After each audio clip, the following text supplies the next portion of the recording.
हाय बच्चों बच्चों class 11th chemical bonding के असर्शन बेस्ड रीजनिंग क्वेश्चंस आपको साथ डिस्कस करने वाला हूँ। बहुत ज़्यादा इंपॉर्टेंट होने वाले हैं बच्चों, आप लोगों के एग्जाम भी शुरू होने वाले हैं। तो आई होप बच्चों ये वाला जो वीडियो है आपके लिए बहुत यूजफुल रहेगा, ध्यान से देखना और इसको समझना। देखो स्टूडेंट्स, पहला तो आप असर्शन रीजनिंग को फिर भी एक बार आप समझ लो। असर्शन बेस्ड रीजनिंग क्वेश्चन के अंदर आपको जो है वो कौन कौन से ऑप्शंस जो है वो सिलेक्ट करने होते हैं। अगर असर्शन भी ठीक है और रीजन भी ठीक है बच्चों, तो उस केस में आप उसको जो है वो ए सेक्शन ए वाला पॉइंट लेंगे। बी के लिए क्या, बी कब लगाएंगे बेटा? असर्शन भी ठीक है, रीजन भी ठीक है, लेकिन रीजन उसका सही एक्सप्लेनेशन ना हो। और अगर असर्शन सही है रीजन गलत है तो सी, और अगर असर्शन गलत है रीजन सही है तो डी होगा। ठीक है। अब देखो बच्चों 46 क्वेश्चन की अगर बात करें, असर्शन में SF6 और PF5 जो है वो एक्सपेंडेड ऑक्टेट, और थोड़ा स्पेलिंग गलत हो गई बेटा, ऑक्टेट के एग्जांपल्स है। बिल्कुल ठीक है बेटा। इसमें सल्फर के पास आएंगे जाके 12 इलेक्ट्रॉन्स और फास्फोरस के पास आएंगे 10 इलेक्ट्रॉन्स। तो अगर किसी के पास 8 से ज्यादा होते हैं तो हम उसको बोलते हैं एक्सपेंडेड ऑक्टेट। ठीक है, एक्सपेंडेड ऑक्टेट, ये बात बिल्कुल करेक्ट है। और बच्चों पी एफ फाइव में पी की जो हाइब्रिडाइजेशन है वो sp3d है, और SF6 में जो सल्फर की है वो sp3d2, ये बात भी ठीक है। लेकिन ये इसका एक्सप्लेनेशन तो नहीं है ना बेटा। तो क्या ऑप्शन होना चाहिए बच्चों, गैस करो। इसका ऑप्शन होता है बी के दोनों स्टेटमेंट बिल्कुल ठीक है, लेकिन वो उसका सही एक्सप्लेनेशन नहीं है। फिर उसके बाद बच्चों जो आप नेक्स्ट देख रहे हैं वो देख रहे हैं कि octet theory can not account for the shape of the molecule. बिल्कुल ठीक बात है बच्चों, ऑक्टेट थ्योरी जो है वो शेप के बारे में नहीं बताती ना। और octet theory can predict the relative stability and energy, ये भी गलत, ये भी गलत है। ऑक्टेट थ्योरी ना शेप बताती है, ऑक्टेट थ्योरी ना स्टेबिलिटी बताती है, तभी तो हम नई थ्योरी पढ़ते हैं जिसका नाम है वैलेंस बॉन्ड थ्योरी। तो बच्चों इसमें हम बोलेंगे सी, असर्शन ठीक है लेकिन रीजन गलत है। Sodium chloride form by the action of chlorine gas on sodium metal is a stable compound, बिल्कुल ठीक है। This is because sodium and chloride acquires octet in sodium chloride formation, ये भी बात बिल्कुल ठीक है। ऑक्टेट अगर किसी का अचीव हो जाता है तो इसका मतलब जो है वो स्टेबल बना रहा है कंपाउंड को। तो यहाँ पर मैं दूंगा बच्चों ए कि असर्शन भी ठीक है और उसका रीजन जो है वो सही एक्सप्लेनेशन है। आयनिक बॉन्ड नॉन डायरेक्शनल होता है, नॉन डायरेक्शनल का मतलब उसकी कोई शेप नहीं होती, जैसे टेट्राहेड्रल, ऑक्टाहेड्रल। तो each ion is surrounded by uniformly distributed electric field, ये बिल्कुल ठीक है बच्चों। देखो जैसे किसी आयनिक कंपाउंड को भी इमेजिन करना हो तो आप ऐसे किया करो, प्लस माइनस प्लस माइनस, तो इसमें ऐसे कोई शेप थोड़ा बनेगी, है ना भाई। तो ये बात बिल्कुल ठीक है बच्चों, तो इसको भी मैं ए ऑप्शन दूंगा। उसके बाद आता है बेटा क्वेश्चन नंबर 50।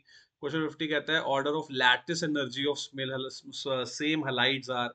बच्चों देखो ये ऑर्डर तो बिल्कुल ठीक है। क्या होता है कि जितना स्ट्रॉन्ग बॉन्ड बनेगा उतनी ज्यादा लैटिस एंथैल्पी होगी, और फ्लोरीन जो है वो सबसे स्ट्रॉन्ग जो है वो बॉन्ड बना लेता है। और लिथियम और फ्लोरीन दोनों ही छोटे साइज के हैं, तो उनको अलग अलग करना मुश्किल होगा। तो पोटेशियम जो है ये पोटेशियम जो है वो बड़ा है, फ्लोरीन जो है वो तो छोटा है, तो उनको ब्रेक करना थोड़ा सा आसान हो जाता है। दोनों अगर सेम साइज के हों तो उन्हें अलग अलग करना मुश्किल होता है। यानी कि ये वाली बात तो बिल्कुल ठीक है। साइज ऑफ एल्कली मेटल, ये बात भी ठीक है, लेकिन ये इसका एक्सप्लेनेशन तो नहीं है ना। यहाँ पर इनको बोलना चाहिए था, अगर रीजन ये बनता कि same size cation stabilises same size अनायन, यानी कि same size cation same size अनायन अगर होते हैं तो वो स्ट्रॉन्ग बॉन्ड बनाते हैं, तो वो उसका सही रीजन होता। तो इसका ऑप्शन मैं लूंगा बी के असर्शन भी ठीक है, रीजन भी ठीक है, लेकिन वो उसका सही रीजन नहीं है। फिर कहते हैं ammonia N is sp3 hybridise but angle is found to be 107, बिल्कुल ठीक है बच्चों। अमोनिया के अंदर जो बॉन्ड एंगल होता है वो 107 होता है, टेट्राहेड्रल 109.5 होता है। लेकिन क्योंकि इसमें एक लोन पेयर होता है बेटा, क्योंकि अमोनिया में एक लोन पेयर होता है, इसलिए बॉन्ड एंगल थोड़ा सा हो जाता है कम। ठीक है, यानी कि ये बात दोनों ही ठीक है, तो मैं इसको ऑप्शन दूंगा ए। आपको बता देता हूँ बच्चों एक बारी के, जैसे देखो ये अमोनिया होता है ना, ये लोन पेयर आने की वजह से ज्योमेट्री तो इसकी टेट्राहेड्रल है, लेकिन शेप ट्रायंगल पिरामिडल है, और बॉन्ड एंगल थोड़ा सा ये कम हो गया क्योंकि ये रिपल्शन ज्यादा करता है। कौन ज्यादा रिपल्शन करता है? Lone pair. ठीक है। उसके बाद बच्चों अगर बात करें हम क्वेश्चन नंबर 52 में, तो कह रहे हैं bond energy and bond dissociation energy has identical value for diatomic molecules, बिल्कुल ठीक बात है बेटा। एक्चुअली अगर अलग तरह के होते ना, पॉली एटॉमिक होता, तो ये आंसर होता कि नहीं, सेम वैल्यू नहीं है। बॉन्ड एनर्जी और बॉन्ड डिसोसिएशन एनर्जी सेम होती है, सिर्फ क्लोरीन को तोड़ना है आपने। तो बॉन्ड एनर्जी भी वही है, बॉन्ड डिसोसिएशन एनर्जी भी वही है। और बच्चों देखो, greater the bond energy less reactive, ये बिल्कुल ठीक बात है, लेकिन उसका स्टेट रीजन नहीं है ना। तो यहाँ पर बच्चों हम बात बोलेंगे कि यहाँ पर आंसर आ जाएगा बेटा बी। उसके बाद है बी एफ थ्री का जो डाइपोल मूवमेंट है बेटा, बी एफ थ्री का डाइपोल मूवमेंट है वो जीरो होता है, बिल्कुल ठीक है। क्यों, लेकिन क्यों होता है? क्योंकि देखो इस तरह से बी एफ थ्री होता है ना, इस तरह से बी एफ थ्री होता है। तो इसमें क्या होता है, इन दोनों का जो रिजल्टेंट आएगा वो इसके इक्वल एंड ऑपोजिट आएगा। आई होप आप लोगों ने ये पढ़ा होगा डाइपोल मोमेंट का टॉपिक। फिर कह रहे हैं F is electronegative and B F bonds are polar in nature. बच्चों ये बात तो ठीक है, लेकिन ये इसका रीजन नहीं है, कैंसिल वाला पॉइंट लिखना चाहिए था ना। तो फिर इसका ऑप्शन जो है वो बी आ रहा है, ज्यादातर बी आ रहे हैं बच्चों, आज बाई चांस की बात है, ऐसा कुछ नहीं है कि हमेशा भी आते हैं। According to Fajans rule covalent character is favoured by small cation and large anion, बिल्कुल ठीक बात है बेटा। कि छोटा कटायन यही बोलता है फजान रूल कि smaller the cation larger the anion greater the covalent character, ये बिल्कुल ठीक है।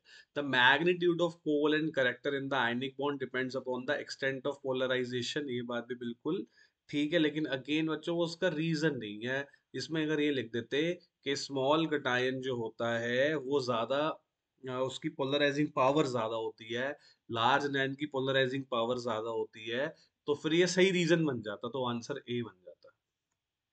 Shape of ammonia tetrahedral, no बेटा, उसकी ज्योमेट्री टेट्राहेड्रल होती है, शेप उसकी ट्रायगोनल पिरामिडल होती है, लेकिन ये बिल्कुल ठीक है।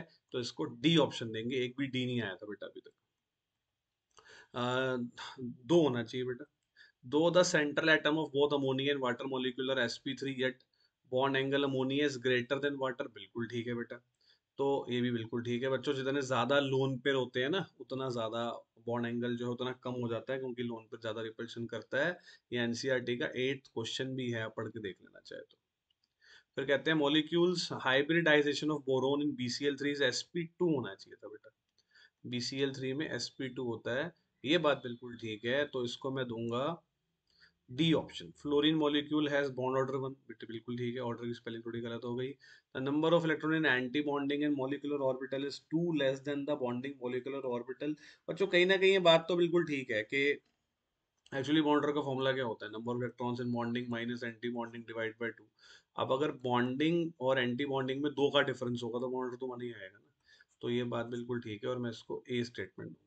तो बच्चों आई होप आप लोगों को समझ आया होगा, इस वीडियो को बार बार देखना, देखना मैं कैसे कर रहा हूँ। लेके आता रहूंगा बच्चों ऑलमोस्ट डेली आपके लिए एक वीडियो असर्शन रीजन का, एमसीक्यूज का। तो बच्चों जरूर मेरे चैनल को सब्सक्राइब करना, वीडियो को लाइक करना।